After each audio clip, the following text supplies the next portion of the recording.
Do you find that sometimes you just don't have the creative energy that you need in order to write your story? It happens to us sometimes, right? We just feel drained and we don't have that creative energy that we should have. So let's talk today about how to bring that creative energy back. Last week we talked about how you should trust your creative energy, but what if it's not there? Well, let's talk about how to bring it back. You have a story to tell, but you don't know where to start. Let me show you how to free your story. I teach you how to write and how to dig deep in your soul to release your story and make a difference in the world. Welcome to the Julia Amante channel. If we're just meeting, I am Julia Amante. I'm a women's fiction author, and I'm here on Fridays to give you some writing tips to help you write your story. So, okay, let's talk about creativity. And creative energy, really, not just creativity. A few weeks ago, it was my anniversary, and so my husband and I decided that we're going to go out to Arizona to the Sedona area and just, chill out, relax, have a few drinks, have some, nice food. And I'd always heard, we'd always wanted to go, and we just haven't. And we live in California, so it's not like it's so far, but we just never have been there. And so I'd always heard that it was a great place for energy, for just connecting with nature and all of that. And there were all kinds of, mystical ideas of energies and vortexes and all that. And so I decided that, yeah, let's go, or we decided, let's go out there. And I was really curious to find out. So I'd read some things. And so, yeah, there are supposedly these energy vortexes. Like there's four main ones and there's these other ones. And it's like, what does that mean? What do they do? And apparently there are like two of them that are upflow and two of them that are downflow. And what that means is the upflow is where you're connecting to a higher energy. So it's your energy is going upward, right? It's going towards the heavens and towards the spiritual above us, and it helps us to connect to this higher spirit and to creativity and to all of that. So I thought, well, that's a good one. I want to go visit one of those. I would love to connect with the universe and higher power and bring in that creativity, right? So as a writer, that appealed to me a lot. And then the other one is, sorry, my hair keeps blowing into my face. The other one is the inward one. So it's the downward flow. So that's when you're wanting to connect more with yourself. So you're wanting to do some introspection, some self-discovery, which again can be very helpful to writers who are trying to connect more with themselves so that they know really what they want to write. So both of them are good. We ended up going to, I believe it was an upward flow, and it was super, super hot because as I'm recording this and my anniversary is in the middle of the summer, so it was very, very hot. So we went very early, went on a hike. It was gorgeous, beautiful, sat for a little while, tried to do something. Honestly, didn't really feel anything different except for the wonderfulness of being out in nature and enjoying that.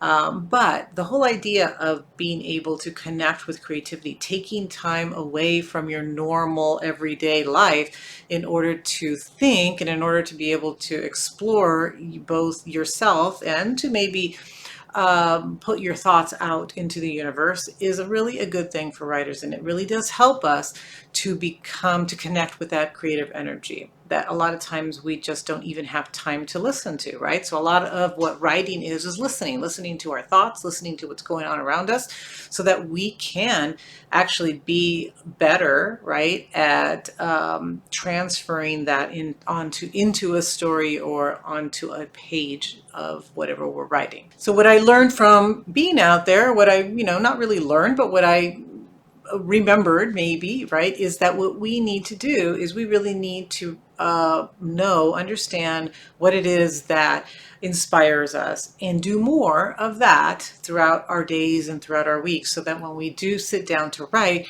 we are inspired because we've kind of fed ourselves the things that we need in order to be able to put out that creative energy. So I'm going to talk to you about 5 ways to do that. Everybody has their own. Like for me, definitely nature, definitely being out in nature, going on walks, going on hikes, looking at birds, smelling the fresh air, that definitely is inspiring to me and it helps to feed my creative energy. But everybody's is a little different. So I'm going to talk about 5 ways that you might be able to use in order to become more creative or to be able to connect with your creativity a little more. Okay, the first one is definitely silence. Like I said, if you're not listening, you're not able to get anything. So take some time just to be quiet, right? Just to be silent.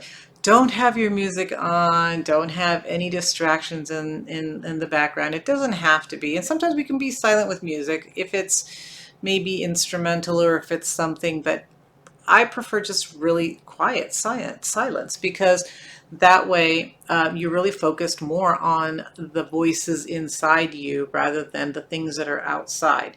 If you have music, that can impact the way that you feel, right? So that's changing your energy. It's changing that creativity inside you. So if you can find a quiet place, of course, there's never complete silence. There's animals, there's honking horns, there's things out there.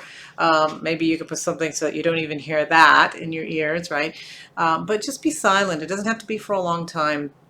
It doesn't even have to be a formal meditation, just some quiet time where you're able to reflect a little bit, maybe on the day, maybe on your story, maybe on your goals, whatever it is, or maybe just not reflecting on anything. Just, most of meditation is just breathing and just kind of focusing on the breath, and that's fine. There are some meditations where you're focusing on a chant, but to me, I've tried those too, and I'm too concerned about doing the chant right. It's like I'd rather just not, right?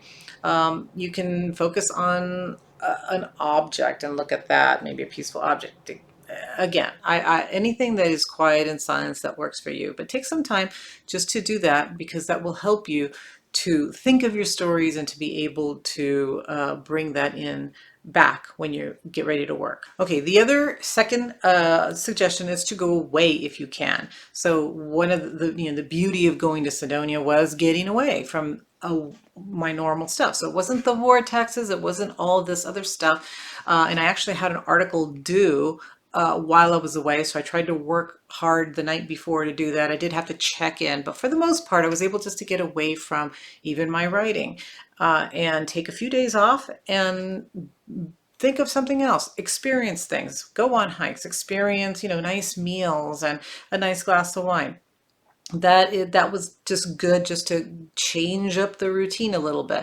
If you can't go away for a weekend, go away for a few hours. If you can go away for a weekend, do it. If you can go away for a week, do it, because it does re-energize you just being somewhere different. And as writers, we're mostly writing about life. No matter what we're writing, we're borrowing from life, right? So we need to experience life if we're going to be able to write about it. So getting away really, really is helpful. And the third thing is to journal or draw if you happen to be an artist.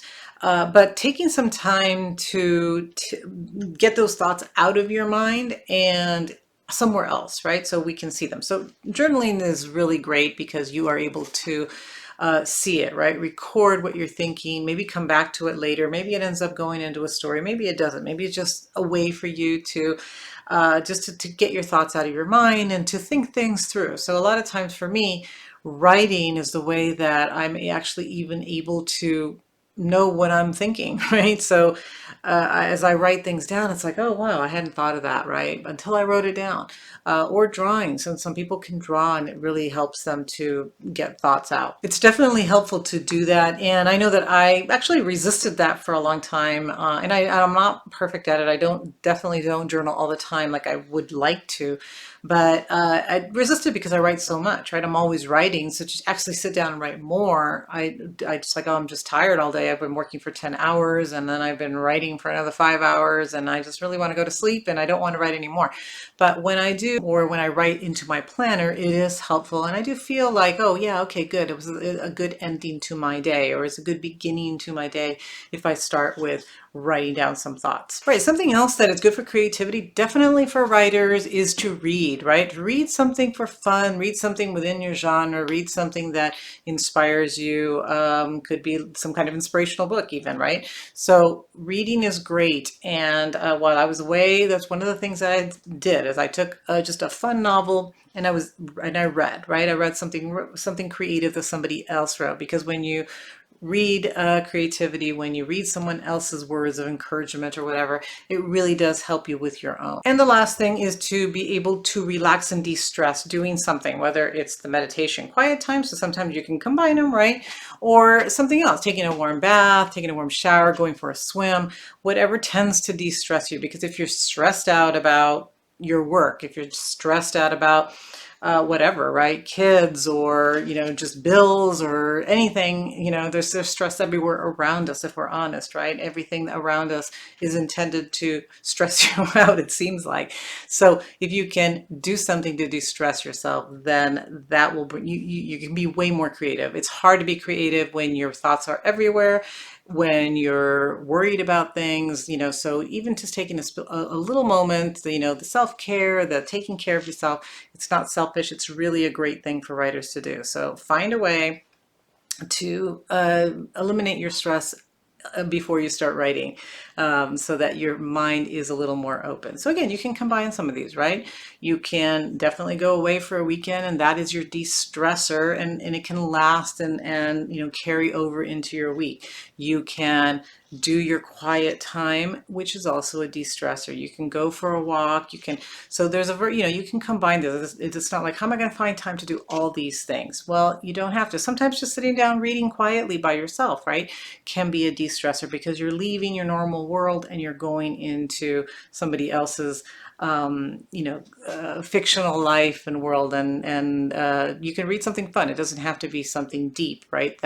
That stresses you out even more, or makes you cry. Sometimes you need that. Like, I've read books where it was really sad, and it made me cry, and it's like, oh, I actually feel better because I actually cried.